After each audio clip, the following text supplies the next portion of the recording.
Masayang umuwi galing eskwela ng hapong yun ng 10 taong gulang na si Ava. May magandang balita kasi sana siya sa inang si Annabel. Pero natigilan ng bata nang nasa loob na siya ng bakuran nila. Narinig niya kasi ang boses ng ina at ng kanyang lolo Kadyo na parang may pinagtatalunan. Wag na ho kayong sumigaw, Chokadyo. Pauwi ng mga anak ko. Pwede naman natin pag-usapan ng maayos eh. Sino ka ba para diktahan ako, ha? Pamangkin lang kita. Sisigaw ako at magwawala kung kailan ko gusto. Pasensya na ho talaga, Chong. Hindi na mauulit. Papagawan ko ng kulungan kay Lino ang mga alaga naming pusa. Aba dapat lang, Annabel. Dahil sa susunod na makita ko ulit sa loob ng taniman ko o anumang sakop ng teritoryo ko ang mga salot na alaga mo. Pasensyahan lang tayo. Oho, huwag kayong mag-alala. Pati yung bakod namin ipapaayos ko sa asawa ko sa linggo. Nay? Lolo Kadyo? Ano pong nangyayari? Anak. Naku, nandito ka na pala. Kanina ka pa ba? Hindi naman po. Halos kapapasok ko lang. Bakit po kayo nag-aaway? Hindi kami nag-aaway. May sinabi lang ang lolo Kadyo mo. Paalis na rin siya, di ba, Chong? Bababa pa kayo sa pampang para kumuha ng tuba, di ba? Oo nga. Maigit pinaalala mo. Sige, mauna na ako. Basta huwag mo kalimutan yung napag-usapan natin, Annabel. Oho. Napahugot ng malalim na buntong hininga si Annabel habang sinusundan ng tingin ng paalis na tiyuhin. Si Ava naman ay desididong alamin mula sa ina kung ano ba ang dahilan at napasugod sa bahay nila ang matandang si Kadyo. Pero hindi na niya naituloy ang balak na pagtatanong sa ina nang halos magkasabay dumating sina Ani at Lino. Kaagad sinalubong ni Annabel ang dalawa. Nagpasya si Ava na pumasok na lamang sa loob ng kwarto nilang apat para magpalit ng damit pambahay. Maya-maya pa ay sumunod din sa kanya ang nakatatandang kapatid na si Ani. Kinumusta sa nito tungkol sa ginawa nila maghapon sa eskwela. Ang simpleng tanungan ay nauwi sa mahabang kwentuhan hanggang sa nawala na sa isip ni Ava ang tungkol kay Kadyo. Kinabukasan. Oo nga pala, Bel. Sa linggo ibinyag na ng bunso ni parang Bobet. Imbitado tayo. Ha? Naku, paano yun? Meron sana ko ipapagawa sa'yo sa linggo. Pwede naman siguro sa susunod na lang. Naka-oo na ako kay na pare. Magtatampo sa atin ang mga yun pag di tayo pumunta. Si Tio Kadyo kasi galing dito kahapon. Nagreklamo tungkol sa mga alaga nating pusa. Namumungkal daw ng ulam sa kanila. At sinira pa yung mga tanim niya sa garden. Mahilig talaga mambintang yan tiyuhin mo. Mababait ang mga alaga natin. Baka naman ibang pusa ang may gawa. Ang sabi niya sa akin, nahuli raw niya si Muning natin pati si Mingming. Kapag daw maulit pa, mapapatay na niya ang mga alaga natin, Lino. Di patayin niya ka mo. Doon naman siya magaling eh. Palibhasa soltero kaya mait lagi ang ulo. Sa bagay, sino nga bang tatagal na babae sa ganong ugali ng tiyo mo? Shh! Hinaan mo ang boses mo. Baka mamaya marinig ka nun. Bakit? Totoo naman namang sinabi ko. Tsaka hindi ako natatakot sa tiyuhin mo, Annabel. Nay, Tay, hindi sina Muning at Mingming ang may gawa noon. Sigurado po ako. Kilala ko ang mga alaga natin. Mababait sila. Talagang may lihim na galit lang po yata si Lolo Kadyo sa pamilya natin. Kita mo na, pati anak natin napapansin ang magaspang na ugali ni Tio Kadyo. Huwag mo nang gatungan pa yan si Ava. Baka mamaya mawalan ng respeto sa Lolo Kadyo niya. Basta, nangako ako kay Chong na magpapagawa ko sa'yo ng kulungan ng mga pusa. At ipapaayos ko na rin yung bakod natin. Para pati aso natin, hindi makalabas at baka mapag-initan din. Bilang respeto sa pag-uusap ng mga magulang, hindi na lamang sumabat pa si Ava sa usapan. Si Ani ay wala namang pakialam dahil sa kanilang apat, ito lang ang hindi gaano mahilig sa mga alaga. Walang kaalam-alam sina Annabel at Lino na dinamdam pala ng bunso nila ang mga nalaban ni Ava. Nagkasundo rin ang dalawa na sa susunod na linggo na lang gagawin ni Lino ang bakod nila at kulungan ng kanilang mga pusa. Muning? Mingming? Asan ba kayo? Ito na yung pagkain nyo. Psh, psh, psh, psh, psh. Mga Mingming kong mahal! Oh, Anghel! Huwag ka na magselos. Siyempre, meron ka ring pagkain. Mahal na mahal ko kayong lahat ng mga alaga namin. Mababait kayo at napapasaya niyo ako. Kami. Lalo na ikaw, Anghel. Ang galing mong bantay sa bahay. Hindi talaga tayo mananakawan ang masusunugan. Oh, ayan na pala si Muning at Mingming. Kain lang ng kain, ha? At huwag kayong lalabas ng bahay. Huwag kayong magpapasaway at pupunta ka na Lolo Kadyo. Hanggang matapos kumain ng mga alaga, ay nakangiti pa rin si Ava at kinakausap ang mga ito. Naniniwala siyang naiintindihan ng tatlo ang mga sinasabi niya. Dahil salitan sila ni Adi sa paghuhugas ng plato, nagboluntaryo si Ava na siya na lamang lagi ang magpapakain sa kanilang mga pusa at aso. Kahit araw-araw pa niyang gawin yun, hindi siya mapapagod at magsasawa. Ganoon kamahal ni Ava ang kanilang mga alaga. Mabilis na lumipas ang mga araw. Pagsapit ng linggo, naghanda na ang mag-anak nila para magsimba at dumalo sa binyag ng anak ng kumpare ni Lino at Annabel na si Bobet. Nalingat ang ina ni Ava dahil nalibang ito sa pakikipagkwentuhan sa mga kakilala na bisita rin sa binyagan. Habang abala ang lahat, isang hindi inaasahang eksena ang nasaksihan ni Ava. Nagkataong nakatayo siya noon sa isang parteng natatakpan ng matataas na damo. Paring Lino, baka naman may 50 ka dyan. Pahiram muna ako sana.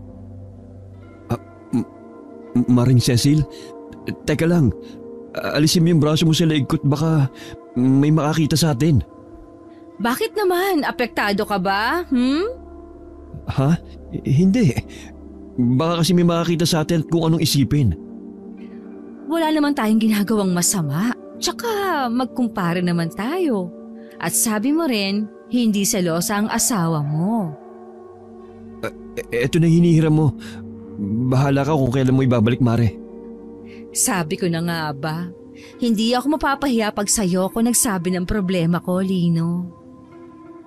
Sige na, babalik na ako kina paring Bobet. Teka lang, masyado ka naman nagmamadali.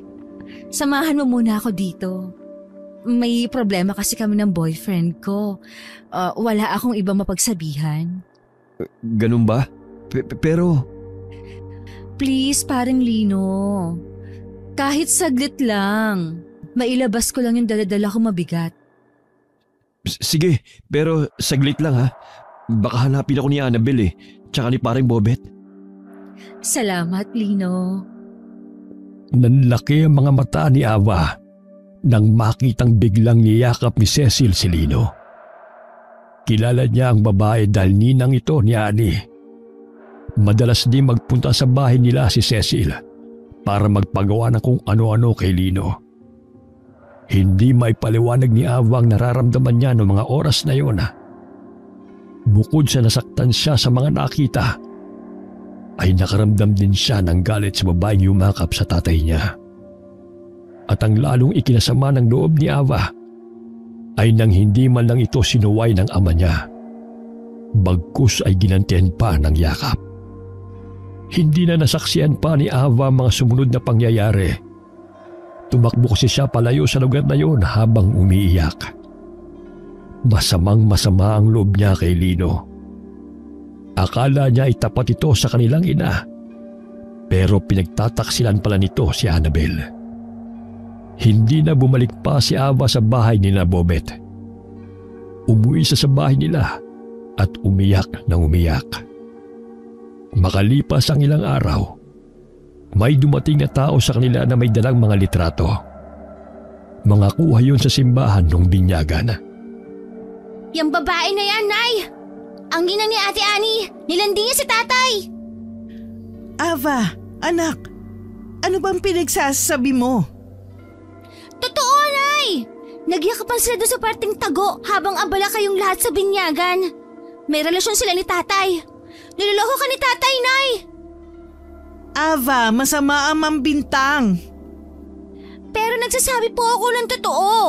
Magsasama sila. Mga salbahe. Mga manloloko. Lalo na yung Cecil na yan. Galit ako sa kanya. Anak, kumalma ka lang. Ano ba talaga nakita mo? Baka naman binigyan mo lang ng mali siya. Matagal na namin kumari si Cecil. Tsaka may boyfriend yun. Hindi niya papatulan si Lino. Lalo't alam naman niya na may pamilya ng tatay mo. Hindi kayo naniniwala sa akin? Bahala kayo. Basta galit ako sa kanya, Nay. Galit din ako kay Tatay. Ava, saan ka pupunta? Bumalik ka rito. Kahit anong tawag ni Annabel sa bunsong anak ay hindi ito natinag.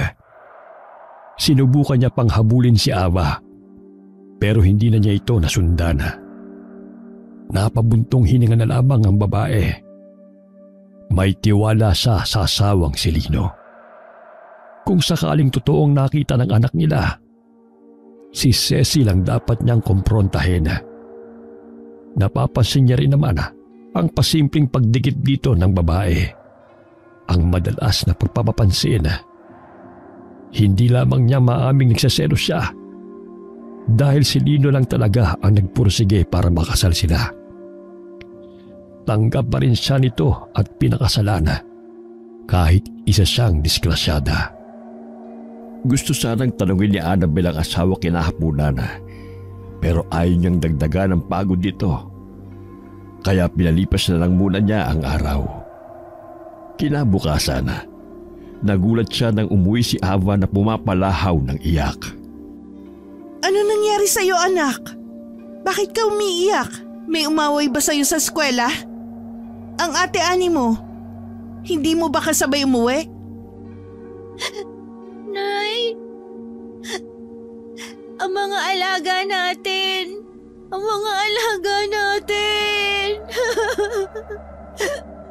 Anghel, Muning, Mingming. Diyos ko, bakit Ava? Ano nangyari sa kanila, ha? Ngunit sa halip na sagutin ang ina, mabilis na tumakbo paalis si Ava habang umiiyak pa rin. Natatarantang sinundan naman siya ni Annabel. Nagtataka ang babae kung bakit ang daang tinatalunto nila ay pabalik sa eskwelahan ng mga anak. Habang palapit sila ng palapit sa lupang sakahan na pag-aari ng mga magulang ni Annabel, ay palakas din ang palakas ang pag-iyak ni Ava. At maya-maya pa, napatigil sa pagtakbo si Annabel nang may matanaw sa gilid ng daan. Binundol na matinding kaba ang dibdib nito sa naisip. Anghel! Muning! Mingming!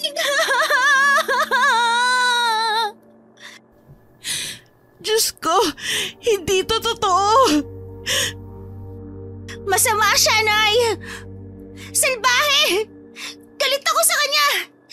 Galit ako kay Lolo Kadyo! Hindi ko siya mapapatawad! Nanlambot ang mga tuhod ni Annabel at halos mapaluhod siya sa lupa nang makumpirma ang hinala. Ang kanilang mga alaga, nakapilang nakahandusay sa lupa at pulos wala ng buhay. Nang makitang umiiyak ang ina, ay lalo namang pumalahaw ng iyak si Ava. Si Annabel ay sinisisi ang sarili sa nangyari. Dahil sa dami ng mga isipin at gawain sa araw-araw, nawala sa isip niyang tungkol sa usapan nila ng tiyuhing si Kadyo. Naging abala rin ang isip niya tungkol kina Cecil at Lino. Hindi niya matsyempoan ng kanilang kumare, kaya di niya ito makumpronta. Habang tinitignan ni Annabel sina Anghel, Muning at Mingming, ay tila nadudurog ang kanyang puso. Pero ang higit na masakit ay ang nakikita niyang paghihinagpis ng kanilang bunsong anak. Mahal na mahal ni Ava ang tatlo nilang alaga. Nasabi niya sa sariling hindi na muna sila mag-aalaga ulit dahil matatagalan pa bago niya malimutan ang sinapit ng tatlo. Nagdaramdam din siya dahil talagang tinutuo nga ni Kadyo ang banta nito. Ava anak, tahan na. Alam kong masakit pero wala na tayong magagawa. Kawawa po silang tatlo, Nay. Wala po silang kasalanan. At walang karapatan si Lolo Kadyo na patayin sila.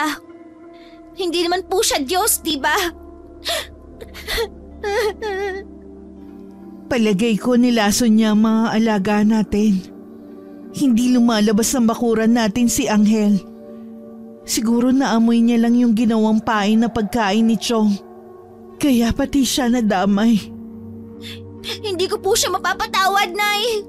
Masama siyang tao. Anak, isipin mo na lang na naging masaya naman silang tatlo nung nabubuhay pa sila. Dahil minahal natin at tinalagaan sila. Lalo ka na. Parang mga kapatid mo kung ituring mo sila. Nang makalapit si Annabel kay Ava, ay mahigpit niyang niyakap ang anak at hinaplos sa buhok. Pero hindi niya pa rin ito mapatahan. Natitiyak niyang aabuti ng taon bago maghilom ang sugat sa puso ni Ava na dulot ng panlalaso ni Kadyo sa mga alaga nila. Dahil malaki si Angel at may 2 pusa pa, hinintay muna ni Annabel si Lino para may makatulong siya sa paglilibing sa mga alaga nila. Hindi man gaanong malapit sa mga hayop si Annie, nalungkot din ang panganay sa nangyari. Si Lino naman ay nasuntok ang dingding nito sa kusina dahil sa matinding galit kay Kadyo. Tahimik lamang si Ava hanggang mailibing nilang mag-asawa ang mga alaga.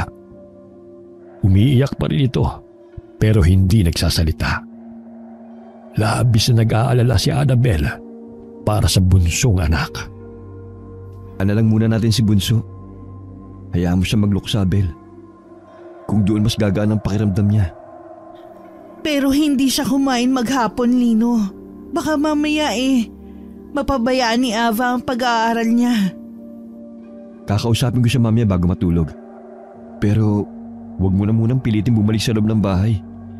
Takot naman sa dilim yung anak natin Papasok din niya ng kusa pagsapit ang orasyon.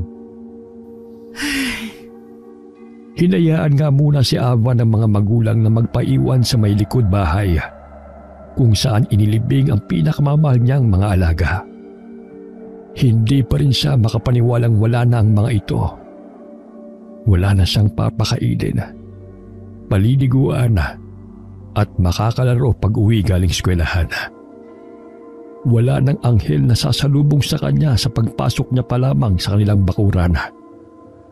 Nanikip ang dibdib ni Ava nang magsalimbayan sa kanyang isipan ang mga alaala ng nakaraan. Ang masasayang sandaling kasama niya pa ang 3 alaga. Isinusumpa ko sa harap ng mga puntod niyo. Magbabayad si Lolo Kadyo sa ginawa niyang panlalasan sa inyo. Pagkatapos maghapunan, ay sinabihan si Ava ng amang si Lino na kakausapin siya nito. Eksaktong siya yung nakatoka noon para maghugas ng mga pinagkainan. Si Annabel naman ay nagpunta sa kwarto nilang mag-anak para maglatag. Muling napaluha si Ava nang maalalang sa ganong oras ay nagpapakain na dapat siya sa mga alaga nila. Kaagad naman siyang niyakap ni Lino at hinaplos sa buhok. Ava, Bunso? Tay, namimiss ko po sila ng sobra. Alam ko. Alam namin. Kami man nalulungkot din sa pagkawala nila. Pero anak, hindi sila matutuwa kapag palagi kang iiyak. Sigurado ko gusto ni na Angel, Muning at Mingming na makita kang masaya. At hindi nagpupuyat kakaiyak, kakaisip. Baka mapabayaan mo ng pag-aaral mo. Hindi naman po, Tay. Pero hindi ko po mapigilan talagang umiyak. Mahal na mahal ko sila. Nating pamilya. Tapos, nilason lang ni Lolo Kadyo. Wala po siyang puso. Ava, kahit ganun si Chong, lolo mo pa rin siya. Kapatid siya ni Tatang at tiyuhin ng nanay niyo. Basta, ayoko na po sa kanya. Salbahe siya. Hinding-hindi na rin ako pupunta sa bahay nila. Hinayaan na lamang ng ama si Ava sa naging reaksyon niya. Nawala rin sa isip niya ang tungkol sa nakita noon sa pagitan ni Lino at Cecil. Basta noong mga oras na yon, punong-puno ng galit ang puso niya para kay Kadyo. Nagkatinginan na lamang ng makahulugan ng mag-asawang Annabel at Lino. Sa mga isip nila, lilipas rin ang sama ng loob ng bunso nilang anak. Na malilimutan din ito ang masaklap na karanasang yon sa paglipas ng panahon. Dahil hindi sanay lumiban sa eskwela, kahit walang ganang bumangon si Ava kinabukasan, ay pinilit pa rin niya. Pumasok pa rin siya sa eskwela. Pero habang naglalakad siya pauwi kinahapunan, ay napaiyak na naman siya pagtapat sa parte kung saan niya nakitang nakahandusay ang 3 nilang alaga. At mas lalo pang nadagdagan ang kalungkutang nadarama niya nang ipaalam sa kanila ni Lino na luluwas pala ito ng Maynila para doon magtrabaho. Mga anak, magbabait kayo palagi ha? At huwag niyong pasasakitin ang ulo ng nanay niyo ha? Mag-aral din kayo mabuti. Ha, Ava? Ani? Tay, nawala yung 3. Tapos pati po pala ikaw, aalis din? Anak, para din naman sa atin itong gagawin ko eh. Malungkot sa Maynila, pero kailangan kong magsakripisyo para mabigyan kayo ng ate mo ng magandang kinabukasan. Huwag mo kaming alalahanin ng mga anak natin. Uuwi ka naman sa Pasko tsaka sa recognition day nila, di ba? Para 2 tayong magsasabit sa kanila ng ribbon at medalya. Oo nga pala. Maswerte tayo, Bel. At binigyan tayo ng matatalinong mga anak. Tay, mag-iingat po kayo dun palagi. Sigurado akong babantayan ka lagi ng mga alaga natin hanggang sa makauwi ka po ulit dito sa atin. Unang gabing wala si Lino. Mahimbing na ang tulog ni Ani. Pero kapwa pagising sina Ava at Annabel. Parang nababalisa rin ang kanilang ina ng mga oras na yun. Nang hindi ito makatiis, ay sinabihan na siyang matulog dahil may pasok pa sa eskwela kinabukasan. Pero nang akmang ipipikit na ni Ava ang mga mata, ay bigla siyang may narinig na malakas na kalambog sa bubungan. Para bang may bumagsak doon na mabigat na bagay. Si Annabel ay nagulat din at biglang kinabahan na. Lalo nang may narinig din siyang ingay sa may tarangkahan ng kanilang tahanan. May kung sinong nilalang sa labas na tila balak sirain ang kanilang pintuan. Nay, ano po kayang mga ingay na yon? Hindi ko alam, anak. May kutob akong mga aswang na nasa labas. Mga aswang? Oo, iba yung nasa bakuran at iba yung nasa tarangkahan. Po? Bakit po tayo biglang pinuntahan ng mga aswang, Nay? Alam sigurong wala dito ang tatay nyo. Ang hindi nila alam, may iniwang pangontra at panlaban sa aswang si Lino. Hindi ko pa nasusubukang gamitin ang buntot pagi sa buong buhay ko. Pero pag kinanti tayo ng mga halimaw na yun, hinding-hindi ko sila uurungan. Dahil sa pinakitang katapangan ng ina, kahit papano ay nabawasan ang takot na nadarama ni Ava. Si Ani naman ay nanatiling mahimbing ang tulog. Napahigpit ang kapit ni Annabel sa hawak na buntot pagi nang marinig nila ang malakas na pag-atungal ng mga aswang sa labas ng bahay. Naghahanda na ang ina ni Ava sa paglaban sa mga ito para protektahan silang magkapatid. Pero napakamot noong babae nang tila biglang nag-atrasan at lumayo sa bahay nila ang mga aswang na para bang may matinding kinatatakutan. Bakit po kaya sila nagsialisan? Hindi ko alam, anak. Imposible naman natakot sila sa buntot pagi. Dahil hindi pa naman sila nakakapasok dito sa loob ng bahay natin. Di po kaya dahil sa mga alaga natin? Pinalaki kaming reliyoso ng nanang nyo. Pero naniniwala rin ako sa mga kababalaghan. Kung ano man ang ginamit na instrumento ng Panginoon para ilayo tayo sa kapahamakan ngayon, salamat sa Kanya. Paano po kung aswang din, Nay? Kung may masamang aswang, meron din naman pong mabait, hindi ba? Pero sino naman kaya kung sakali? At sino rin kaya yung mga aswang na gustong pasukin tayo kanina? Mas lalo na akong hindi makakatulog nito hanggang sumapit ang umaga. Ilang oras matapos ang nakakatakot na naranasan, tuluyan na ring iginupo ng antok si Ava. Hinayaan na lang ni Annabel ang anak, pero siya ay nanatiling gising. Nag-iisip. Nagbabantay sa dalawang anak. Nakaramdam siya ng matinding pangungulila sa asawa. Kailangan niyang lakasan ang loob. Dahil habang nasa malayo si Lino, siya muna ang tatayong ama't ina ng tahanan nila. Laking pasasalamat niya nang hindi siya nakaramdam o nakarinig pa ng kakaiba hanggang sumapit ang umaga. Nang marinig ang pagtilaok ng mga manok sa labas, tumayo na si Annabel para magtungo sa kusina. Paggising ni Ava at Annie ay nakahanda na ang almusal, pati na rin ang mga uniforme nila at iba pang mga gamit sa eskwela. Mabilis na lumipas sa mga araw. Hindi na naulit ang pagpaparamdam ng mga aswang. Kaya pansamantalang nakalimutan ng mag-inang Annabel at Ava ang tungkol doon. Ano ba, Abner? Umalis ka na nga.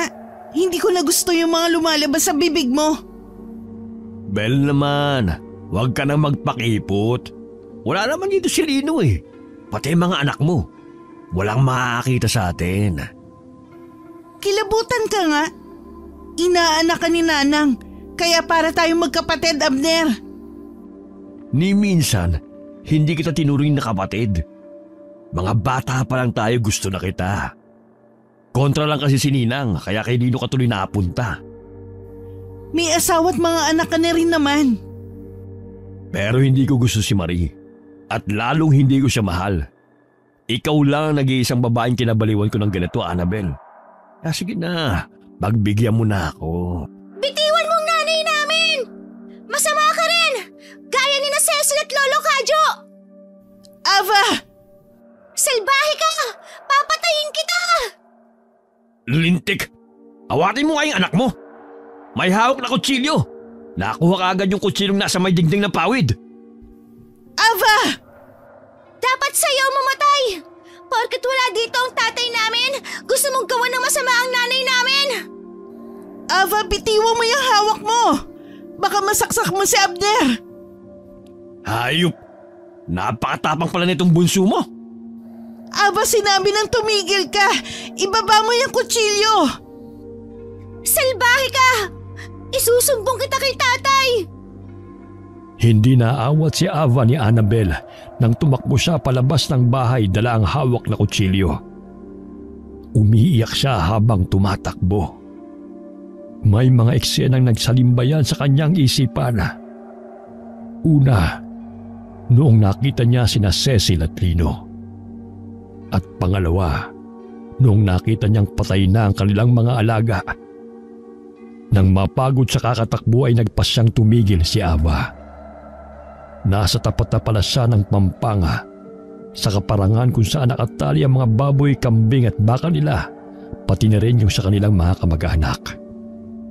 Sa lupa ibinuntun lahat ni Ava ang matinding galit na nararamdaman. Pinagsasaksak niya ang lupa malapit sa kinatatayuan niya.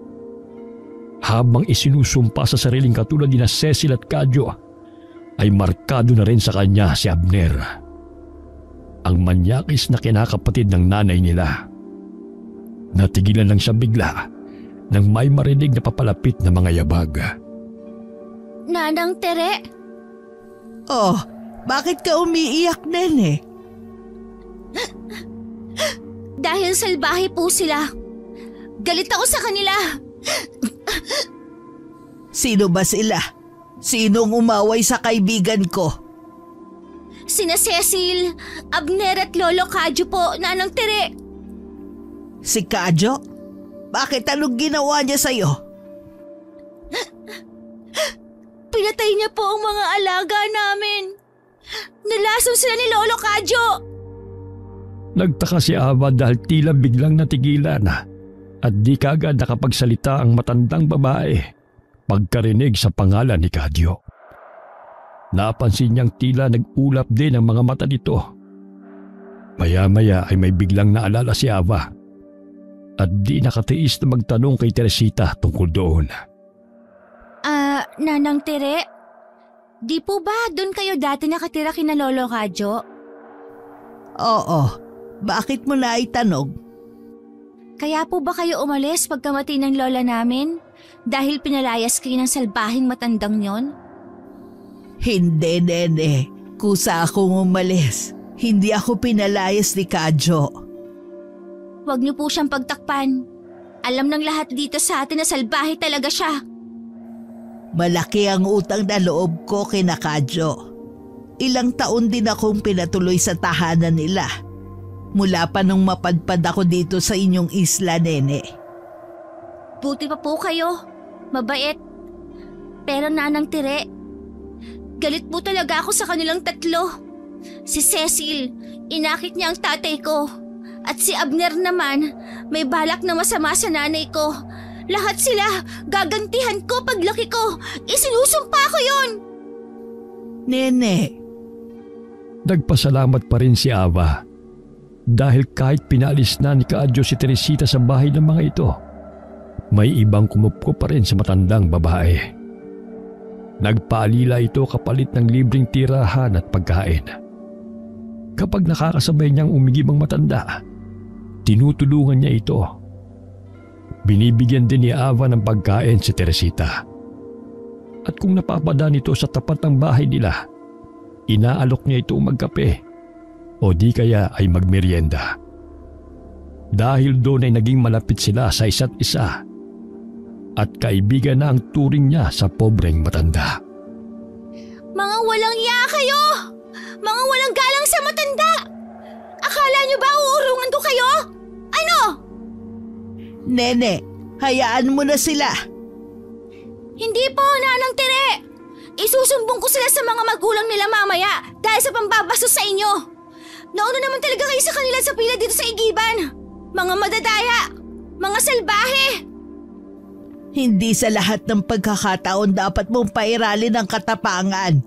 Baka ikapahamak mo yan. Basta hindi ako papayag na apihin kayo ng kahit na sino. Palagi ko kayo ipagtatanggol. Pangako po yan. Salamat, Nene. Napakabuti ng puso mo. Balang araw may babalik ko rin sa iyo ang lahat ng kabutihang nagawa mo para sa isang pulubing tulad ko. Hindi po kayo pulubi. May pamilya po kayo. Ako, mahal ko po kayo, Nanang Tere. Para ko na kayong lola kahit hindi po tayo magkadugo. Maraming salamat, Nene. Sa paglipas ng panahon, mas naging matibay pa ang pagkakaibigan ng dalawa. Sa tulong ng presensya ni Teresita, hindi na gaanong nalungkot pa si Ava sa pagkawala ng tatlong alaga nila. Subalit ang galit pa rin sa mga taong para sa kanya ay may atraso sa pamilya niya na natiling nakatataklat yun sa puso niya. Pagtungtong ni Ava sa edad na 16, kinailangan na niyang umalis ng isla nila para sa syudad upang doon ipagpatuloy ang pag-aaral. Naging mahirap para sa kanya ang magpaalam sa kaibigang si Teresita. Nanang Tere, mamimiss ko po kayo. Baka kasi ilang taon pa bago ako makauwi dito. Kailangan ko munang magtapos ng pag-aaral. Para sa pangarap mo, walang kaso yun, Nene. Magiging masaya ako kapag natupad mo ang adhikain mo sa buhay. Nangako naman po si nanay na palagi kanyang bibigyan ng pagkain. At ayos lang po ba kung samahan mo siya kapag nasa malayo si tatay?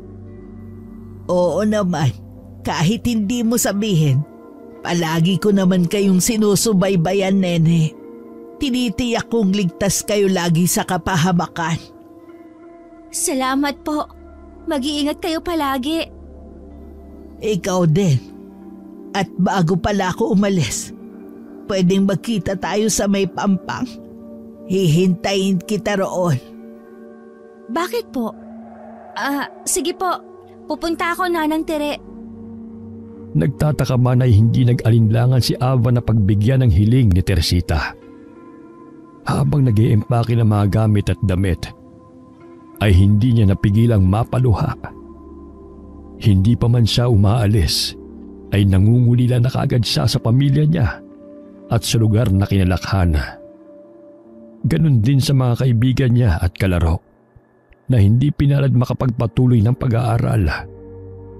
Pagsapit ng takdang araw na usapan nila ni Teresita, ay maagang nagpunta sa may Pangpang si Ava. Nanang Tere! Kanina pa po kayo?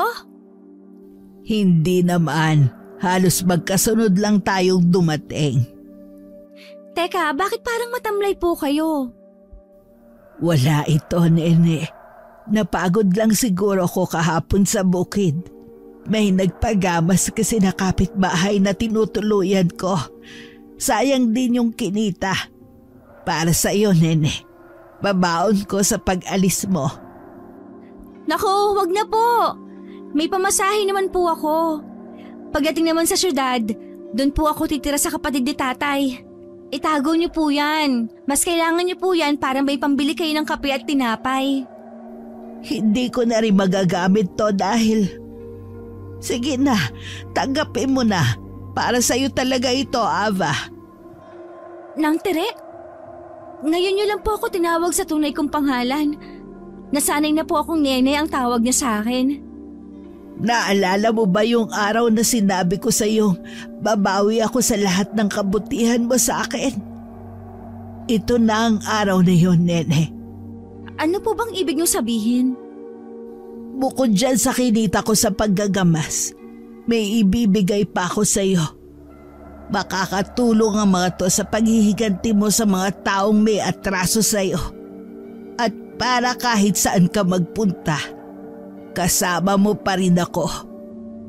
Nang Tere, hindi mo sila matatalo kung wala kang kaalaman at lakas sa pakikipaglaban, Ava.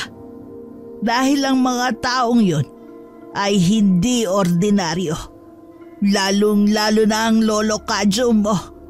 Kaya nagpasya kong ibigay na sa iyo ang mga pamana ko bago ka umalis. Ang mutya ng aswang, mahiwagang aklat, at ang insignias. Nanlaki ang mga mata ni Ava pagkarinig sa mga huling sinabi ni Teresita. Ngunit nakatitiyak siyang hindi nagbibiro ang kaharap. Dahil baka sa mukha nito ang kaseryosohan. May dinukod din ito sa bulsa na isang maliit na aklat. Hugis kwadrado yun at kulay itim. May dinukod pa ulit si Teresita mula sa palda nito. Isa yung kapirasong tela. Kunot noong napatitig lamang siya sa kaibigang matanda habang hinihintay ang mga susunod nitong sasabihin. Hindi kita pipilitin na tanggapin ang mga ito. Ipapamana ko lamang sa iyo ang lahat ng meron ako na makakatulong sa iyo saan ka man magtungo. Kung kusang loob mong tatanggapin ang mga ito, Apo. Nanang Tere, sino po ba talaga kayo? Isa akong aswang, Ava. Ako na lamang ang natitira sa lahi namin. Nagawa kong ilihim ang tungkol doon sa loob ng matagal na panahon. Ngunit may ibang nakaalam. Naamoy ako ng mga kauri ko dito sa isla ninyo. Yung aklat at tela, para saan at ano po ang mga yan? Libreto at insignias.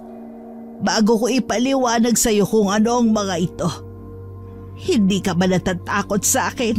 Ngayon alam mo na ang tunay kong pagkatao. Nagulat lang po ako.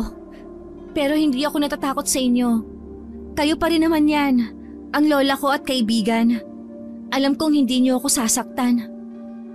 Salamat, apo ko. Naiintindihan ko kung ayaw mong tanggapin. Tinatanggap ko po, Nanang Tere. Ituro niyo sa akin kung paano gamitin ang mga yan. Pati na rin po yung mutya ng aswang. Kailangan ko yun isalin sa iyo, apo. Pero bago yun, itong libreto ay nagtataglay ng mga sumpa. Itong insignias naman ay may mga sagradong dasal at orasyong nakasulat. Hindi mo kailangang magmadali. Sa tamang panahon, unti-unting lalabas ang mga senyales ng pagiging aswang mo. At kusa mo rin matutuklasan kung paano basahin ang mga nakasulat dito sa kapirasong tela at libreto. Hindi nga nagdalawang isip si Ava na tanggapin ang mga pamana ni Teresita. Walang ibang nakaalam ng tungkol doon maliban sa kanilang dalawa. Walang kamalay-malay ang kanyang pamilya na pumayag siyang maging aswang para lang makapaghiganti kina Cecil, Abner at Kadyo. Gabi isinagawa ni Teresita ang pagsasalin kay Ava ng mutya ng aswang. Nang tulog na ang ina at kapatid, ay pumuslit si Ava at nagtungo sa pangpang. Ang hindi niya alam, sa sandaling maisali na sa kanya ng matanda ang mutya nito, ay katapusan na rin ng buhay ni Teresita. Makalipas ang 9 na taon. Tay, Nay, wag na kayong umiyak. Si ate lang naman yung mag-aasawa. Andito pa ako. Kahit pagbo-boyfriend, wala po akong balak. Natutuwa kami pero nag-aalala rin kami para kay Ani. Sana talaga maging maayos ang buhay niya sa piling na mapapakasawa niya. Masaya kung wala ka pang balak mag-asawa, bunso. Pero darating ang araw na aalis ka na rin dito sa bahay gaya ng ate mo. At kami na lang ni Lino ang maiiwan dito. Matagal pa po yun. Marami pa po akong plano na dapat unahin. Kung sakali magkaproblema si Ate Annie kay Kuya Melvin, humanda sa akin ang lalaking yon. Kahit magiging bayaw ko siya, hindi ko siya sasantuhin. Ipagdasal na lang natin na maging payapa at maayos ang kanilang buhay mag-asawa. Sana nga po talaga. Kasi hindi ako papayag na may masaktan na isa man sa inyong tatlo. Kahit patayan, ipaglalaban ko kayo. Ava! Bel, kumalma ka. Biro lang naman siguro yung salitang sinabi ng bunso natin . Wala naman tayong dugong kriminal. At lalong walang kaaway ang pamilya natin. Huwag ka na ulit magbibiro ng ganun, anak. Kinikilabutan ako. Opo, Nay. Sorry po. Mabilis na lumipas ang mga araw.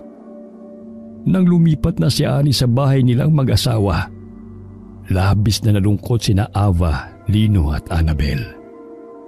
Nangako naman ang panganay niyang kapatid na dadalaw ito pagkatapos ng kanilang pulot kata. Si Ava naman ay naghahanda na para simula ng matagal ng planong paghihiganti.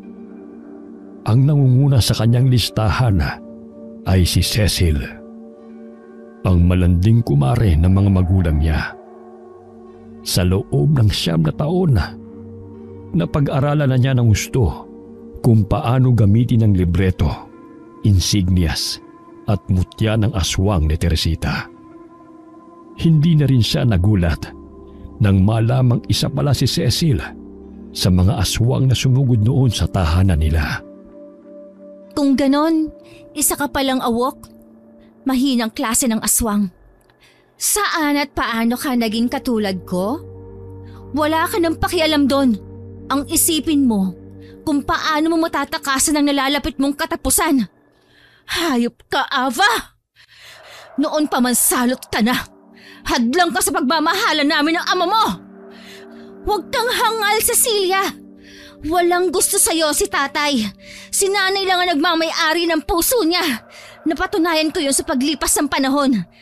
Pero hindi pa rin kita mapapatawad, impacta ka! Sa pagbabalak mo noong sirain ang pamilya namin. Bakit? Sa tingin mo ba kaya mo kong talunin? Pipitsuging aswang ka pa, Ava! Hindi mo ako matatalo, lalo na't kabilugan ng buwan ngayon. Mas lalabas at lalakas ang taglay kong kamandag bilang isang awok! Matagal kong plinano ang paghaharap nating to, Cecilia. Kaya kung ako sa'yo, simulan mo na magdasal sa lahat ng demonyong kilala mo. Napakayabang mo naman. Siguro, kailangan mo ng masampulan. Mabilis na nakapagpalit ng anyo si Cecil mula sa pagiging tao hanggang ganap na lumitaw ang anyong awok nito. Walang sabi-sabing sinugod nito si Ava na noon ay hindi man lang natinag sa kinatatayuan. Lahat ng mga atake ni Cecil ay nagawa niyang iwasan. Hindi kaagad naisip ng babae na pinaglalaruan niya lang ito. Pinapagod. Ngunit napangisi si Ava nang mapagtantong totoo nga ang mga sinabi ng kalaban na malakas ang mga awok tuwing kabilugan ng buwan. Gayun pa ba na hindi balak ni Ava na labanan si Cecil bilang isang aswang. Habang patuloy ito sa pag-atake, lihim siyang sumasambit sa isipan ng mga sumpang natutunan niya mula sa libreto ni Teresita. Nais niya maging malagim ang pagkamatay ng babaeng nagtangka noon na tuksuhin ang tatay nila. Hayop ka! Anong ginawa mo sa akin? Bakit hindi ko may galaw ang katawan ko? Bakit sa palagay mo, babaeng Makate? Si Teresita ba ang nagbigay sa'yo ng kakayahan? Ang pakialamerang matandang yon! Matagal nang nabubulok ang katawan niya sa ilalim ng lupa, pero nakakapaghasik pa rin ang lagim! Dahil binabastos mo ang pangalan ng lola at kaibigan ko, mas lalo akong nanggigigil sa'yo, Cecilia! Aray! Ang init! Nakakapaso! Tigilan mo na yan, Ava! Halimaw ka! Paalam, Cecil. Katapusan mo na. Magkita na lang tayo sa impyerno. Anong ginagawa mo sa akin? Ava, bawiin mo ang sumpa mo sa akin. Sa wakas, Cecilia, tapos na ako sa'yo. Next target naman, humanta ka, Abner. Kung noon nakaligtas ka sa kutsilyong hawak ko, ngayon wala ka ng kawala. Ang makating babaeng to, nasunog sa kate, nasunog at nangati sa init ng apoy. Ikaw naman, may inihanda rin akong espesyal na parusa para sa manyakis tulad mo. Tinapunan pa ni Ava ng huling tingin ang abo ng nasusunog na katawan ni Cecil bago niya tuluyang nilisan ang lugar. Mukhang maliban sa kanila ni Teresita, walang ibang nakakaalam na aswang ang babaeng napaslang niya. Kaya sa bigla nitong pagkawala, inakala ng mga tao na may ibang lalaking kinahuhumalingan si Cecil at marahil ay sumama ito roon. Napangisi si Ava habang nakatitig sa sirang bahay ni Abner. Isang linggo matapos niyang iligpit si Cecil, ay sinubaybayan muna niya ang kinakapatid ng kanyang ina. Nabalitaan niyang matagal na pala itong iniwan ng pamilya. Palibhasa babaero na, iresponsable pa. At ang isa pa niyang natuklasan, katulad ni Cecil, ay may tinatago rin palang lihim na pagkatao si Abner. Dahil abala sa ginagawang ritual, hindi na malaya ng lalaki ang pagpasok ni Ava sa bahay nito.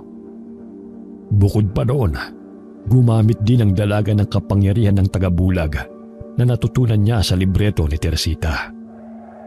Nakangising pinagbasdan niya si Abner habang nagpapahay dito sa iba't ibang bahagi ng katawan ng tinatawag na konkoksyon. Gawa yun sa dumi ng manok na inihahalo sa langis ng niyog at laman ng tao. Walang Diyos kapag gabi sa ibabaw ng mga puno. o sa silong ng mga bahay.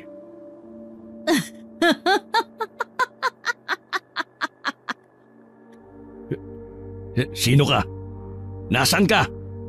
Magpakita ka! Hahayaan kitang matapos sa ginagawa mong ritual para naman may lakas kang labanan ako. Humanda ka kung sino ka man. Sa oras na makapagpalitan niyo ko, papatayin kitang demonyo ka! Sa takot na nararamdaman dahil hindi makita ang kalaban, nagmadali si Abner sa isinasagawang ritual. Maya-maya pa ay natunghayan ni Ava ang pagkakahiwalay ng itaas na katawan ni Abner mula sa ibabang katawan nito. Sa ganoong anyo, gumana na ang kakayahan nito bilang isang aswang na manananggal. Hindi pa rin ito makita si Ava, ngunit matalas na ang pakiramdam ni Abner. Umanda na ito sa sunod-sunod na pag-atake. Katulad ng ginawa ni Ava kay Cecil, pinaglaruan niya rin si Abner. Galit na galit ang lalaki dahil hindi nito alam kung saang parte ng bahay siya susugurin. Upang hindi mabulahaw ang mga kapitbahay at iba pang kababaryo, nagsagawa rin ng orasyon si Ava gamit ang insignias. Upang lahat na magaganap sa lugar na kinaroroonan nila ni Abner ay tanging silang dalawa lamang ang makakakita at makakarinig. Kumusta, Abner? Naaalala mo pa ba ako? Ava? Ako nga. Paano nga? Iisang tanong ninyo ni Cecilia. Ikaw ang pumatay sa kanya? Bakit? Nalungkot ka ba sa pagkawala niya? Oo nga pala. Isa rin siya sa mga kaluguyo mo. At pareho pa kayong may sa dyablo. Eh ikaw, sa tingin mo ba, naiiba ka pa sa amin ngayon? Mukhang hindi ka lang isang aswang, Ava. Mangkukulam pa. Alam ba ni Annabel na may anak siyang kampo ng kadiliman? Hindi ka magtatagumpay, Ava. Maya-maya lang ay darating ang isa pang kagaya natin para tulungan ako. Malakas siya at mas mabangis. Sa tingin mo ba tanga ako? Hindi ako hangal gaya mo. Kahit pa dumating siya, hindi siya makakapasok sa kinaroroonan natin dahil selyado ko na to. Hayop ka! Halimaw! Humanda ka! Papatayin kita! Ang katawan ko, hindi ko maigalaw. Dahil manyakis ka, hayok sa laman. Panoorin mo kung anong gagawin ko sa kalahating katawan mo, Abner! Hayop ka talaga, Ava! Huwag mong putulin yan! Huwag! Ah!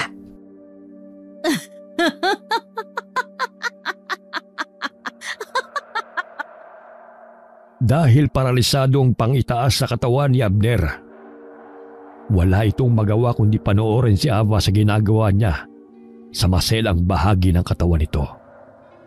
Para sa kanya, yun ang pinakanararapat na parusa sa katulad ni Abner. Bukod sa nakapaghiganti na siya sa lalaki, mababawasan na ulit ang mga salot na pag-gala-gala at naghahasik ng lagim sa lugar nila. Sa pag-iimbestiga niya, ay natuklasan ng dalaga na si Abner din pala ang dumudukot sa mga nawawalang kababaihan sa lugar nila. Matapos may sagawa yun ni Ava, hindi na siya nag-aksaya ng panahon. Tinulam niya si Abner na siyang tuluyang ikinasawi ng lalaki. Ang ibabang bahagi ng katawan nito ay pinagpiestahan ng sangkaterbang daga. Habang kinain naman ng iba't ibang gumagapang na mga insekto ang itaas na bahagi ng katawan nito. Makalipas ang ilang araw, tanging mga buto na lamang ng lalaki ang naabutan ng isa nitong kamag-anak na labis nitong ikinasindak. Kumalat sa baryo nila ang balita tungkol sa hindi maipaliwanag na pangyayaring iyon, at ang mga tao ay binalot ng pag-aalala at pangamba. Kabilang na roon ang mga magulang ni Ava. Ano ba nangyayari dito sa lugar natin, Lino? Una, may mga nawalang kababaihan Dalagita ang karamihan. Ngayon naman si Abner. Hindi kaya dinukot din si Maring Cecil? Hindi ko alam, Bel. Ako man nababahala na sa mga kakaibang nangyayari. May isa lang ako napansin. Ano yun? Nagsimula ang mga kababalaghan dito sa atin nung nawala si Nanang Teresita. Tay, mabuting tao si Nanang Tere. Ang totoo po niyan, hindi na namin binanggit ni Nanay sa'yo sa sulat pero nung unang gabing wala ka rito para magtrabaho sa Maynila, may mga aswang na sumugod dito sa bahay natin. Aswang? Oo, Lino. Totoong sinabi ng anak natin. Alam mo, nakakapagtaka lang. Biglang nag-alisan ng mga yun na para bang may kinakatakutan. Hindi na rin sila nagparamdam ulit, kaya hindi ko na sinabi sa'yo. Ayokong mag-alala ka, lalo't naroon ka nun sa malayo. Sa tingin mo, Bel, sino mga aswang na yun?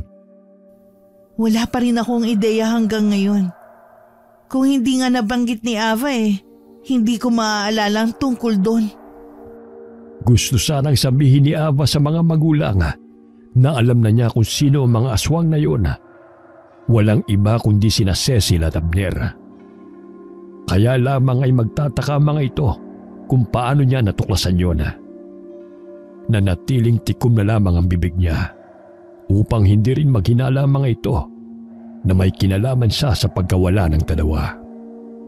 Samantala, galit na galit si Kadyo nang mabalitaan na pagkatapos ni Cecil ay si Abner naman ang napatay ng hindi nakikilalang kalaban. Ni hindi siya sigurado kung ordinaryong tao lang bang may gawa nun o isang elemento. Walang hiya ka, Teresita! Kanino mo ba pinamanang mutya, insignias mo at libreto? Sa akin dapat napunta mga yon. Hanggang sa kamatayan, naisahan mo pa rin ako. Kailangan malaman ko kung sino ang pangahas na nakikialam sa mga plano ko para sa baryong ito. Habang abala si Ava sa paghahanda sa pagtutos nila ni Kadyo, may isang halimaw naman ang naghahasik ng lagim sa kanilang baryo. Isa itong aswang na asbo. Kabilang sa tinatawag na aswang na lakad. Hindi ito nakalilipad, ngunit nagbabagong anyo bilang isang malaking hayop na wangis aso. Bahagyang malaki kaysa sa kalabaw. Mukha itong normal na tao sa araw, ngunit sa gabi ay naghahanap ang asmo ng mabibiktima.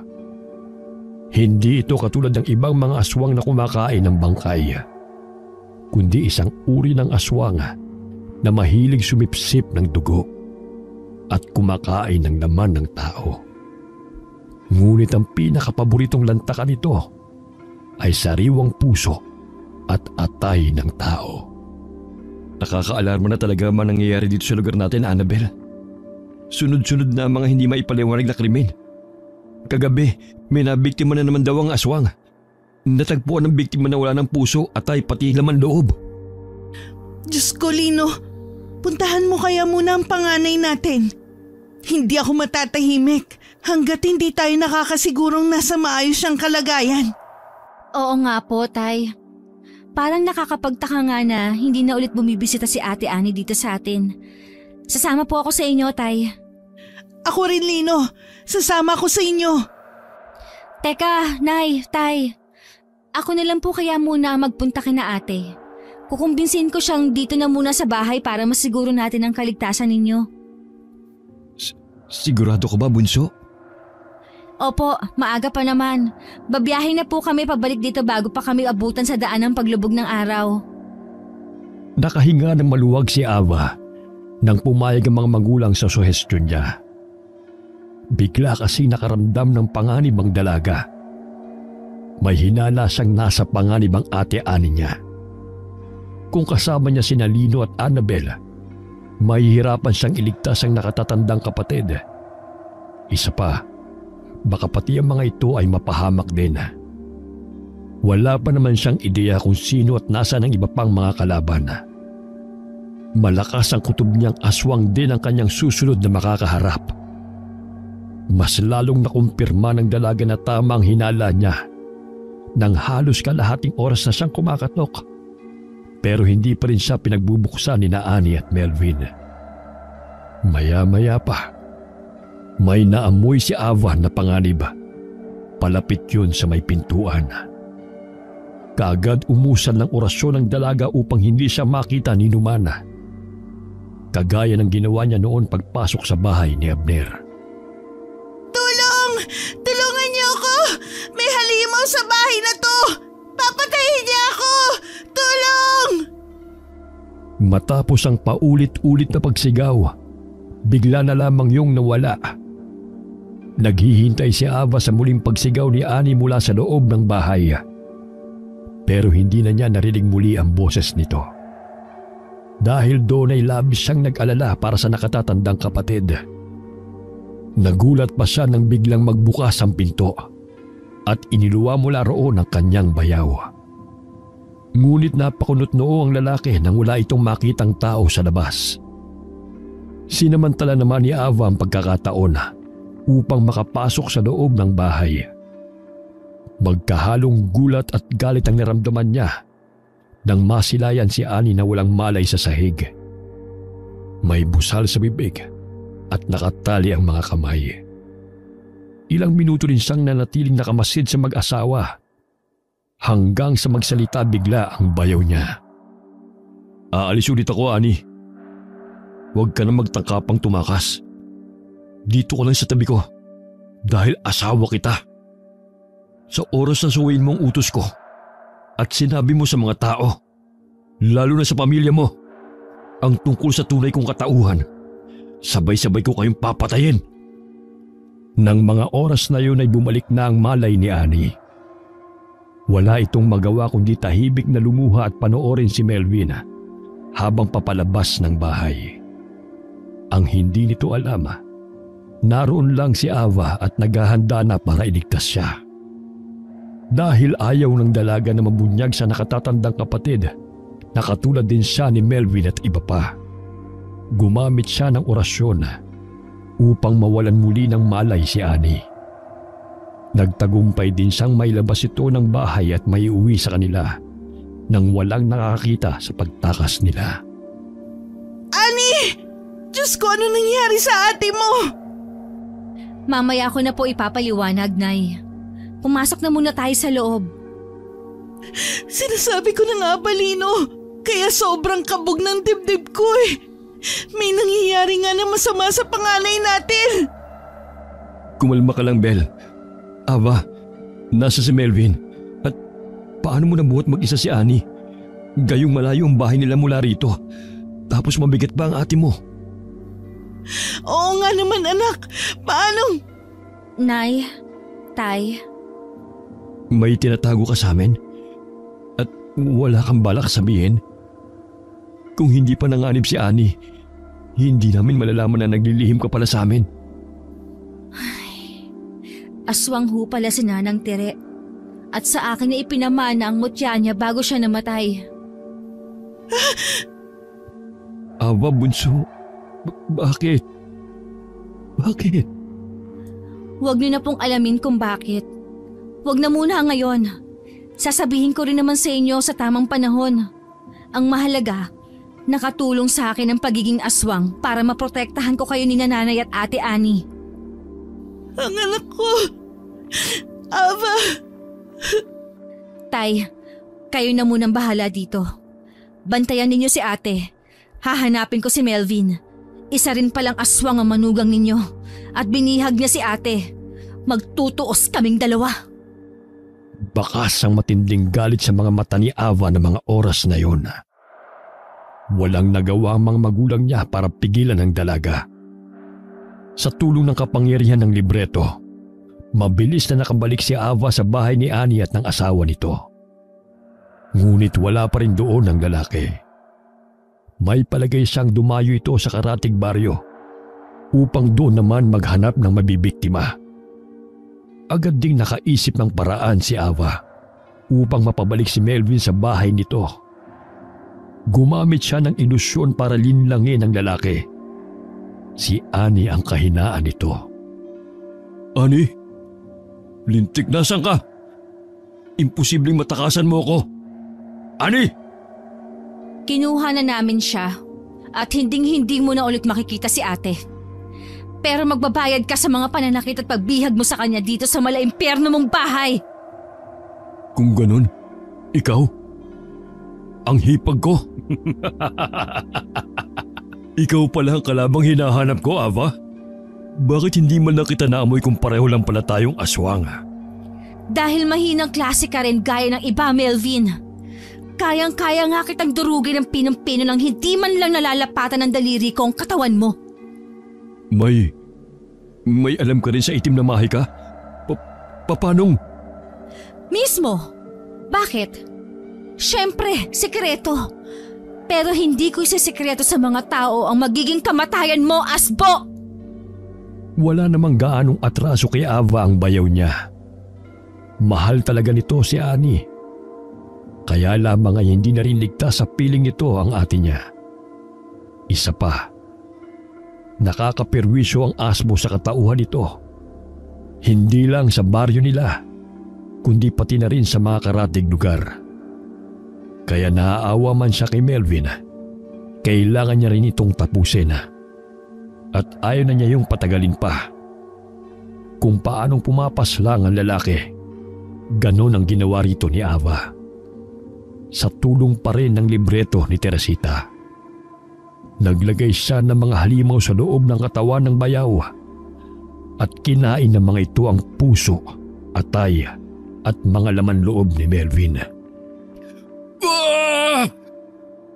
Maawa ka sa akin, Ava. Huwag mo akong patayin. Kailangan ko pang makita ang asawa ko. Ava, wag! Patawad, Melvin. At paalam. Magkikita-kita rin kayong tatlo ni na Cecil at Abner. Sa unang pagkakataon, napaluha si Ava pagkatapos ng isang misyon. Para sa katahimikan at kaligtasan ng lahat, kaya niya yun ginawa. Hindi niya pa alam kung paano ipaliliwanag kay Annie ang lahat. Pero umaasa siyang mauunawaan siya nito sa sandaling ipagtapat niya rito ang totoo. Isa na lamang ang problema niya at kailangang harapin ang may pinakamalaking atraso sa kanya, si Kadyo. Nang makaramdam muli ng panganib, ay naging alerto si Ava. May nadarama rin siyang hindi maipaliwanag na kaba ng mga sandaling yun. Kinuha niya sa bulsa ang insignias at hinanap roon ng ritual upang mabilis siyang makauwi sa kanilang tahanan. Unang beses niya palang yun susubukan kaya naging maingat ang dalaga. Ang ginamit lamang kasi niya noong itakas niya si Annie ay kapangyarihan ng tagabulag. Napangiti si Ava na matagumpay siyang mabilis na nakabalik sa bahay nila nang walang kahirap-hirap. Ngunit hindi niya inaasahan ang tagpong tinatnan doon. Kadyo? Ako nga, apo ko. Kanina pa kita hinihintay. Pati na rin ang pamilya mo. Hayop ka! Anong ginawa mo sa kanila? Wala pa. At wala akong gagawin sa kanila. Basta ibigay mo lang sa akin ang mga kailangan ko, apo. Huwag mo akong tawagin, apo! Hinding-hindi kita mapapatawad sa ginawa mo sa mga alaga namin! Napakatagal na noon, Ava. Akala ko pa naman nakalimutan mo na. Isa pa, ang ina mo ang may kasalanan. Pinaalalahanan ko siya, pero kinalimutan pala niya ang usapan naming dalawa. Tama na! Talagang salbahe ka lang, Kadyo! Ganid sa lupa! Demonyo! Halimaw! Hindi ko akalaing sa dinami-dami ng pwedeng pamanahan ni Teresita, ikaw pa. Ang inosente kong apo na si Ava. Nagulat ka ba? Ako ang tatapos sa kasamaan mo. Ninyong lahat na naghasik na lagim dito sa baryo! Lahat ng bagay ay may kapalit, Ava. Ni hindi mo pa kabisado ang libreto at insignias kung paano gamitin ang mga ito. Lahat ng masamang ginawa mo sa kapwa ay babalik sa iyo, apo. Pakawalan mo ang pamilya ko! Huwag kang duwag, Kadyo! tayong dalawa ang magtuos! Ava! Anak! Gusto mo bang umabot pa tayo sa pagdanak ng dugo? Na may mawala ulit sa mahal mo sa buhay, Apo? Tama na, Chong! Lubayan mo ng anak namin! Manahimik ka! Kung ayaw mong unahin kita. Wala ka namang halaga sa akin eh. Lalo't sampid ka lang sa pamilya namin. Si Teresita, may pagkatuso rin siya talaga. Tumakas siya sa poder ko upang hindi ko makuha ang mga bagay na nagbigay sa kanya ng kapangyarihan. Pati na rin ang mutya ng aswang. Wala kang makukuha ni isa man sa mga pamana sa akin ni Nanang Tere. Bukod sa tuso, pakialamera rin si Teresita. Kaya pumalpak sina Abner at Cecil sa mga ipinagawa ko noon sa kanila.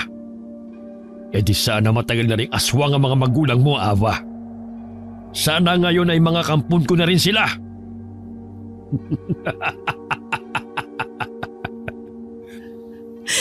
Chong, bakit? Napakahayag mo talaga, matanda ka. Sagad sa buto ang kasamaan mo. Hindi makapaniwala si Ava pati na rin ang pamilya niya sa mga isiniwalat ni Kadyo. Sinadya pala ni Cecil at Abner ang ginawa ng mga ito. At si Teresita pala ang kinatatakutan noon ng dalawa. Kaya nagsiatrasa ng mga ito at hindi na muling nagtangka na aswangin sila. Napaisip tuloy si Ava kung pati ba si Melvin ay kampo ni Kadyo. Ayaw niyang banggitin ang pangalan ng bayaw dahil kay Annie. Tiyak na masasaktan ito kung sakaling tama nga ang kanyang hinala. Ayaw sanang isuko ni Ava ang mga natitirang alaala ni Teresita sa kanya. Ngunit mas pipiliin pa rin niya ang pamilya niya. Mangako ka munang kapag ibinigay ko sa iyo ang insignias at libreto, tatantanan mo na kami ng pamilya ko. Kapag napasa akin ang lahat ng kapangyarihang matagal ko nang inaasam, basura na kayo para sa akin. Lalong-lalo ka na. Ito na, ipauubaya ako na sa iyo mga pamana sa akin ni Nanang Teresita. Sa wakas, hawak ko na ang libreto at insignias. Ako na ang magiging pinakamalakas na aswang. Hindi lamang dito sa baryo natin, kundi sa buong isla na rin. Mamaya ka na magsaya, Kadyo. Pakawalan mo na muna ang pamilya ko. Hindi pa tayo tapos, Ava. May kulang ka pa. Ang mutya na sa'yo. Ibigay mo rin sa akin. Pero mamamatay ako pag ginawa ko yun. Wala akong pakialam. Basta iluwa mo na at isalin sa akin. Ngayon din! Ava, wag! Ava, anak, wag! Hindi ko kakayanin kapag nawala ka sa amin. Sa akin ka lang makinig, Apo. Kung talagang mahal mo ang pamilya mo, kahit sariling buhay, handa mong ialay kapalit ng kanilang kaligtasan. Napakasama mo talaga, Kadyo! Huwag mong ubusin ang pasensya ko, Ava. Ibuka mo na ang bibig mo para mailuwa mo na ang mutya. Batid ni Kadyo na hindi lalaban dito si Ava. Kaya sapilitan itong binuka ang bibig ng dalaga at hinintay na lumabas doon ang mutya ng aswang. Nang masilayan ng isang itim na sisiw na unti-unting lumalabas sa bunganga ni Ava, sabik nang umanga si Kadyo upang saluhin yun. Hindi na ito naghintay na tuluyang makapasok sa loob ng bibig nito ang sisiw. Mabilis nang isinubo yun ni Kadyo at kaagad na nilunok. Pagkatapos ay humalakhak ito. Halos mabingi si Ava sa lakas ng tawa ng matanda na dumadagundong sa buong kabahayan nila.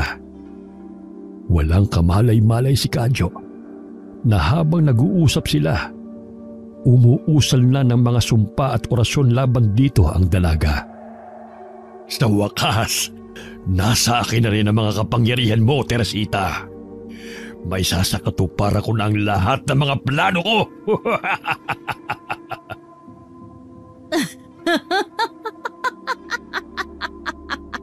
Yun ang akala mo. Teka, di ba dapat mamamatay ka? Nasa akin na ang mutya! 9 na taon kong pinag-aralan ng aklat na yan ni Nanay Tere. Pati na rin ang insignias. Masyado mo akong minaliit. At ang kakayahan ko, Kadyo. Anong ibig mong sabihin? Nilinlang mo ko? Hangal ka! Hindi mo ba alam na bukod sa mutya ng aswang at abilidad kong magsagawa ng mga orasyon, mayroon din akong gabay, Kadyo. At ako ang kinikilala nitong Panginoon. Ang gabay na yon at hindi si Nanay Tere ang pumili sa akin para pangalagaan ng libreto at insignias. Gabay? Nilalansi mo lamang ako, Awa. Akala mo siguro mapapaniwala mo ako. Marahil ay hindi ka namatay kahit naisalin na ang mutya ng aswang sa akin. Pero hindi ibig sabihin hindi totoong mutya ang nasa loob ng aking katawan. Paano kung ilusyon lang pala ang lahat ng yon? Patibong. Aswang ka lang, Kadyo. Wala kang binatbat sa akin na isang aswang din na may agimat at gabay. Baka ikaw ang nag-iilusyon lang, Apo. Hayaan mo. Malapit na rin matapos ang paghihirap mo. Sabay-sabay ko kayong tatapusin ang pamilya mo. Para siguradong wala na magiging hadlang sa mga plano ko. Wala ka talagang puso, Tio Kadyo! Ako na lang! Wag na ang asawa at mga anak ko! Naikuyom ng mahigpit ni Ava ang mga palad dahil sa nararamdamang awa sa mga magulang. Nagbalik din sa alaala niya ang sandali kung kailan buong puso niyang tinanggap mula kay Teresita ang mutya ng aswang.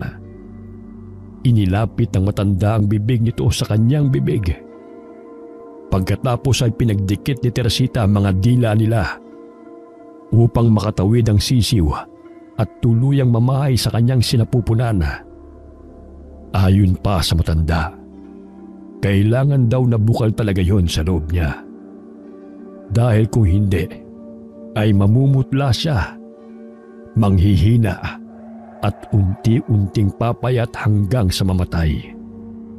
Sa tulong ng mga orasyon at sagradong dasal na inusal ni Teresita bago ito tuluyang bawian ang buhay, naitago ni Ava sa pamilya niya ang kanyang pagiging aswang. Ngunit dumaan din siya sa maraming pagsubok. Lalo na nang nagsimula na siyang makaramdam ng pagkauhaw sa sariwang dugo at laman ng tao. Ngunit dahil na rin sa likas na may mabuting puso ang dalaga, kaya nagawa niyang kontrolin ang sarili upang hindi tumikim ng tao. Nakontento na lamang siya sa paminsan-minsang pagkain ng mga hayop na ligaw. Nangako rin noon si Ava sa sarili na pupuksain niya ang mga kauri niyang naghahasik ng lagim at kumikitil ng buhay. Habang abala si Kadyo sa pagsasaya, umusal ng orasyon si Ava. Ikinulong niya sa isang selyadong kristal na kahon sina Ani, Annabel at Lino. Nang sa gayon ay hindi magalaw ni Kadyo ang mga ito. Ngunit hindi yun batid ng matandang lalaki dahil sa ginamit ng mga ilusyon ni Ava. Lalabanan kita bilang aswang, Kadyo. Magiging patas ako sa'yo. Hindi ako gagamit ng mahika, orasyon at sumpa sa pagkakataong ito. Paano mo ko malalabanan gayong isa ka na lamang ulit ordinaryong tao ngayon, apo ko?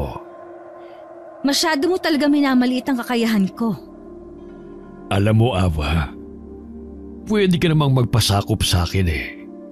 Kayo ng buong pamilya mo. Gagawin ko kayong mga kampon ko. Pero espesyal ka.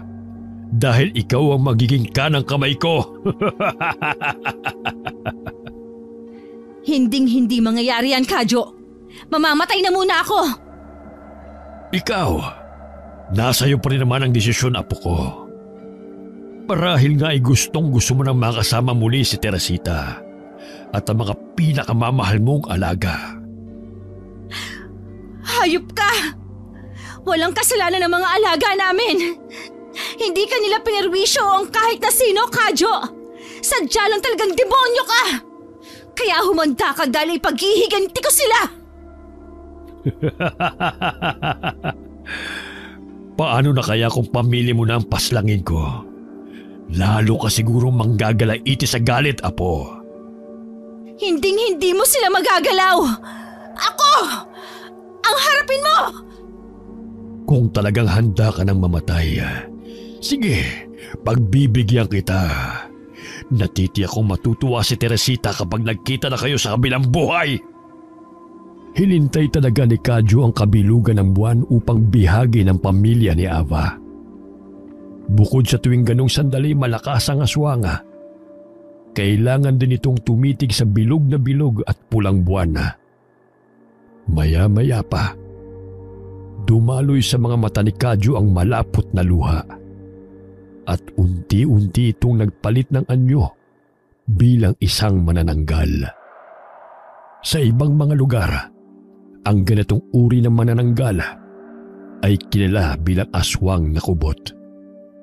Isa ka palang amamarang? Oo. Pero dahil nasa akin ang mga pamana ni Teresita, hindi ko na kailangan gamitin ang pagiging aswang. Dahil napakarami kong makukuhang kapangyarihan at kakayahan mula sa libreto at insignias. Hindi ka magtatagumpay na gamitin ng mga yan.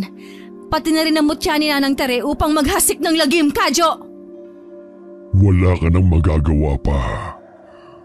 Ako na ang kikilalaning bagong Panginoon ng gabay na sinasabi mo. Huwag ka masyadong umasa, Kadyo. Dahil masakit na mabigo. Nasasabik na akong gumamit ng itim na mahika. Pinagbigyan lang kita sa kahilingan mo, Ava. Pero hindi ko naman patatagalin ang laban natin. Pahihirapan lang muna kita bago kita tuluyang paslangin. Ang buhok mo, biglang humaba. Sa sandaling makapasok ang mga buhok ko sa katawan mo, ay katapusan mo na, Apo. Inutusan nga ni Kadyo ang mga buhok ito na pasukin ang mga butas sa mukha ni Ava, gaya ng ilong, bibig, mata at tenga. Dahil doon ay napasigaw ng malakas ang dalaga at halos hindi na makahinga. Sa loob naman ng pinagkulungan ni Ava sa pamilya niya, halos mawalan ng ulirat si Annabel sa mga nasaksihang nangyayari sa bunsong anak. Si Lino naman ay gigil na gigil habang umiiyak, lalo na't nakikita nitong halos mabaliw na sa paghalakhak si Kadyo. Dahil nangihina na at walang kalaban-laban si Ava, inilipad siya ni Kadyo paitaas. At pagkatapos ay malakas na ibinagsak paibaba. Lalo itong napahalakhak nang makita sa mga mabatong parte bumagsak ang katawan ng dalaga. Balak ni Kadyo na isunod na ang tatlo, sina Ani, Annabel at Lino. Isa sa gawa nito ang matagal ng planong gawing kampo ng pamangkin at buong pamilya nito. Si Lino ay balak gawing asbo ni Kadyo upang may kapalit si Melvin. Sina Annabel at Ani naman ay gagawin itong mga awok bilang kapalit ni Cecil. Ngunit nagtaka ang matandang lalaki at nanlisik ang mga mata nang mapagtantong silang dalawa na lamang pala ni Ava ang naroon. Lintik! Mukhang naisahan mo ko, Ava. Puso ka rin talagang gaya ni Teresita. Pero hindi bali. Mahanap at makukuha ko rin silang muli sa tulong ng libreto at insignias. May sasakatuparan ko rin ang matagal ko ng plano sa wakas. Totoo naman ang sinabi ni Ava kay Kadyo na maglalaban sila bilang aswang sa aswang. Kahit hindi niya gamitin ang libreto o insignias, sobra-sobra na ang lakas niya upang matalo ang aswang niyang abuelo. Sa paglipas ng panahon, nadiskubre ni Ava ang mga taglay na kakayahan at kapangyarihan ng mutya ni Teresita. At mas lalo pang pinalakas yun ng galit niya at matinding pagnanais na makapaghiganti. Hinayaan lang muna niya si Kadyo na maniwalang isinalin nga talaga niya rito ang mutya ng aswang. Samantala, wala talagang balak si Kadyo na patayin ang apo. Ang mga buhok nito na pumasok sa katawan ni Ava ay inutusan din ng matanda na magtanim ng mga itlog sa sinapupunan ni Ava. Sa sandaling mapisa ang mga iyon, magiging sunod-sunuran na si Ava kay Kadyo. Magiging kampon na aswang siya nito. Ngunit nakontra lahat yun ng taglay ni Ava na mutya ng aswang. Nagpanggap lamang siyang nawalan ng malay at malapit nang mamatay. Kahit ang totoo, hindi naman talaga siya naapektuhan ng mga ginawa sa kanya ni Kadyo. Kailan lamang din nadiskubre ni Ava na isa pala siyang malakas na uri ng aswang. Hindi niya rin batid kung paano nangyari yun. Gayong pinamanahan lang naman siya ng mutya ng isang namatay na aswang. Hindi gaya ni Teresita na nasa dugo na talaga nito ang pagiging halimaw. Ano pang hinihintay mo, kampon ko? Bumangon ka na, Rihanna, at magbigay pugay sa Panginoon mo! Hangal ka, Kadyo! Anong sinabi mo? Kailangan ko pa talagang ulitin, ha? Hangal ka! Paano nga? Nandaya ka sa laban natin? Hindi kita dinaya, Kadyo. Sadya lamang na malakas ang kapangyarihan ng mutya ko. Sinabihan na kita kanina, pero hindi ka nakinig. Ilusyon mo lang yung sisiw.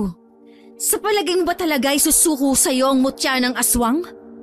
Kung ganoon, mapipilitin akong gamitin ang libreto at insik... Anong nangyayari sa katawan ko? Hindi sisiw ang sinubo mo, Kadyo. Ilusyon mo lamang yon. Dahil ang totoo, inorasyonan kita. At unti-unti na umiepekto sa iyo mga laso na ipinasok ko sa katawan mo. Gusto kong iparanas sa iyo ang hirap na dinanas ni na Anghel, Mingming at Muning dahil sa iyo. Sa lason ka rin mamamatay, Lolo Kadyo! Hindi! Bawiin mong sumpa sa akin, Ava! Patawarin mo na ako sa lahat ng mga kasalanan ko sa inyo!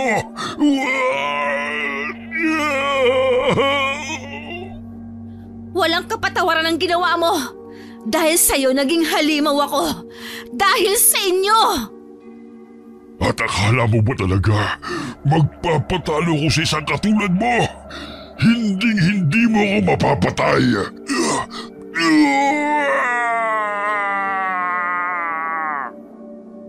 Unti-unti na ngang kumalat sa buong katawan ni Kadyo ang sumpa ni Ava rito.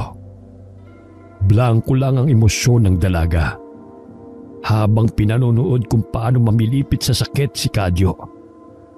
Kung paano ito magdusa habang sunod-sunod ang pagsusuka. Matinding orasyon ang ginamit niya upang makalikha ng lason na siyang tatapos sa buhay ng aswang niyang abuelo, na unang nagdulot ng sugat sa kanyang puso. Patuloy naman sa pagluha sina Lino at Annabel habang pinagmamasdan sila ng mga ito mula sa loob ng kristal na kahon. Minabuti ni Ava na walang malay tao si Ani, nang sa gayon ay hindi nito masaksihan ang mga nangyayari. Maging ang mga magulang niya, sa sandaling ilabas niya sa selyadong kahon, ay wala nang maaalala tungkol kay Kadyo at sa pagiging aswang niya. Pagkatapos ng mahabang panahon, nabigyan ko na rin ng hustisya ang pagamatay ninyong tatlo. Ang pagpapahirap ni Ava kay Kadyo ay tumagal ng halos 1 linggo. Suka pa rin ang suka ang matanda, kahit wala na halos lumalabas sa bibig nito. Nagkabutas-butas din ang balat ni Kadyo dahil sa epekto ng makamandag na lasong ibinigay ni Ava rito. Nagdusa at nahirapan ng husto ang matanda hanggang sa tuluyan na itong bawian ng buhay. Katulad ng plano ni Ava, nang tanggalin niya ang selyo sa kristal na kahon kung nasaan ang pamilya niya, Wala nang maalala ang mga ito sa lahat ng nangyari. Maging ang tungkol kay Melvin ay binuran niya sa alaala ni Annie. Naging buo muli at masaya ang kanilang pamilya. Subalit patid ni Ava, marami pa siyang mga pagsubok at kalabang haharapin sa paglipas ng panahon. Ngunit hindi siya nag-aalala. Basta't nasa kanya pa rin ang insignias, libreto at mutya ng aswang ni Teresita. Wakas.